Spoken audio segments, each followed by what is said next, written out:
Okay, so here we are. We're in Genesis chapter 9. And in chapter 8, Noah had sent out the dove, and the dove came back with the olive branch. And God said, okay, you can leave the ark. So he had to wait till God told him to. He did that.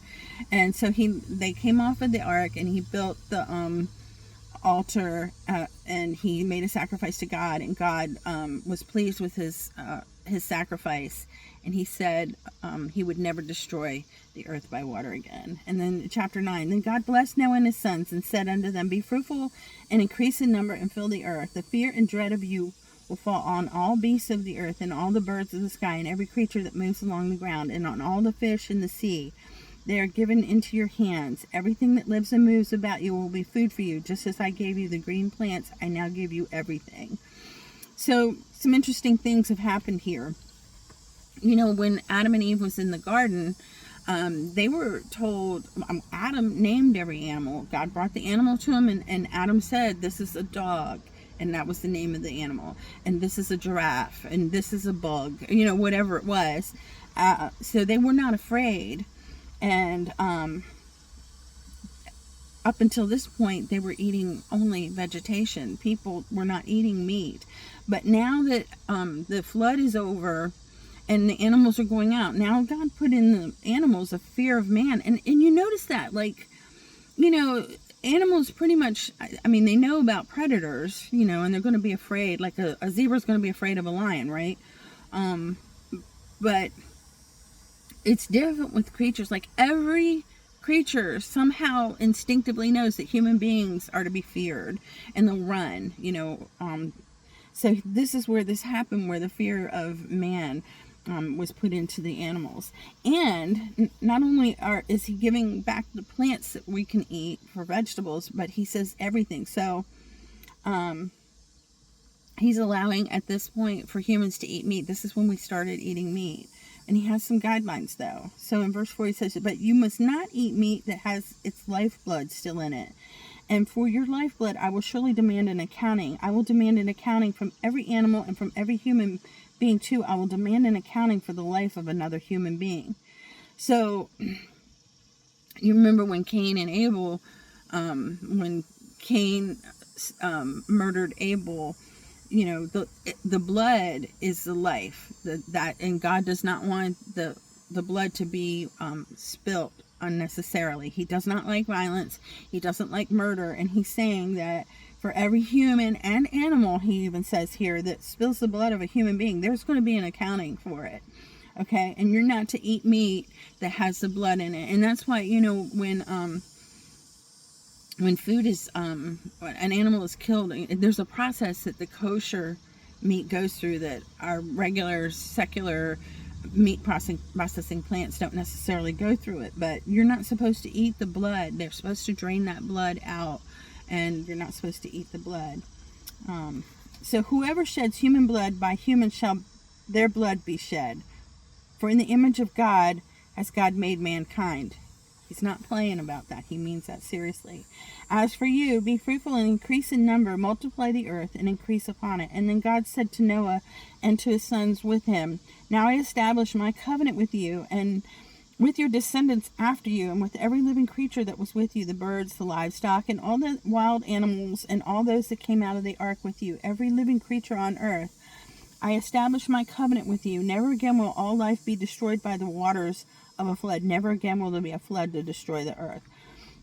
So we have flooding still today, but it's not this massive giant flood like there was with Noah. There might be there has been floods fairly recently here in the United States. There was some flooding in Texas, and a lot of people were, you know, we lost people in that. There was a lot of destruction, and the same thing in the Appalachian area of the United States. Not that long ago, there was some really bad flooding there, and that isn't even normal for that particular area, but there was really devastating flooding there.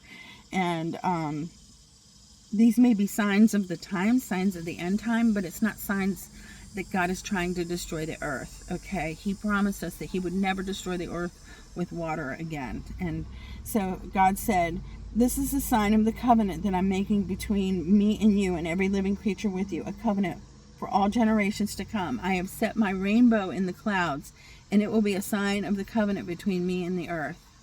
Whenever I bring clouds over the earth and the rainbow appears in the clouds, I will remember my covenant between you and all the living creatures of every kind. Never again will the waters become a flood to destroy all life. Whenever the rainbow appears in the skies, I will see it and remember the everlasting covenant between God and all living creatures of every kind on the earth. So God said to Noah, this is a sign of the covenant I have established between me and all the life of the earth. So he's repeated this a couple times. This is a covenant. This is a promise. When a covenant, that's what a covenant means. Covenant means a promise. This is or rules that we're going to establish, but it's a promise from God. And he says, I've established a covenant. It's an agreement. It's a contract between us that I'm not going to destroy the earth by water ever again. And this is the NIV version, and it says rainbow, but I believe that in King James version, it says just bow. I put my bow in the sky, and I've heard that, this bow, we see a rainbow that's like a half circle, right? If we see a rainbow is a half circle, and it's a symbol of a weapon, like a bow and arrow. And so when you hang the bow up, okay, then you're saying peace. And that's the way I've heard it, that God has actually put his weapon made with water. He's hung it up, and he's promising that he's not going to use that weapon against his creation and us and the animals ever again. So the rainbow. By the way, I'm just going to interject a little personal experience here with rainbows. There was one day I was driving on a highway. This was outside of Washington, D.C. It was what road was that? I think it was 70. I was on 70. So it's a big highway, right? And it was raining, and this rainbow kept kind of coming down and touching the road and going back up. It was like the way, how a rainbow kind of is formed from refracted light through the water droplets. So this rainbow was like coming down and touching the road and going back up. Well, that rainbow came down, and it came down like on the hood of my car. And thank God it was only for an instant, because it was me and a friend of mine and my kids were all in the car at the same time. It was just a second.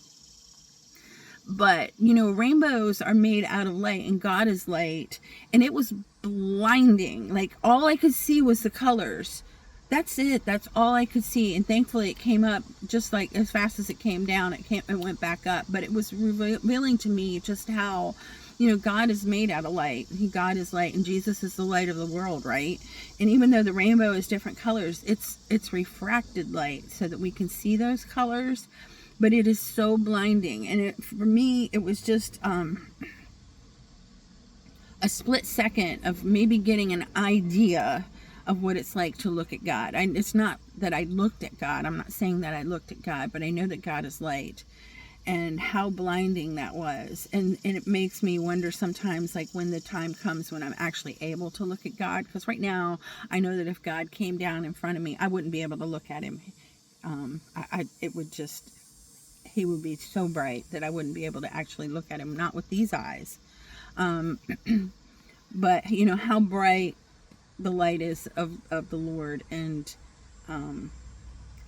I don't know how else to explain it to you. If you ever get it, I hope that you don't, because it was also kind of terrifying in a way, because I could have wrecked the car, and it would have been literally an act of God.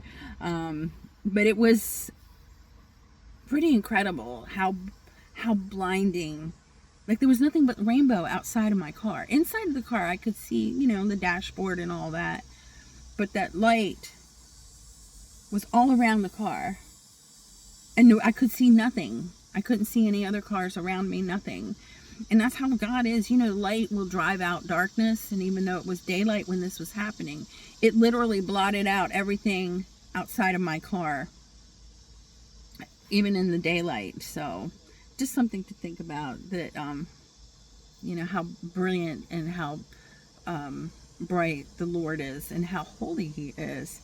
And one day maybe we'll be able to actually look at him without being blinded.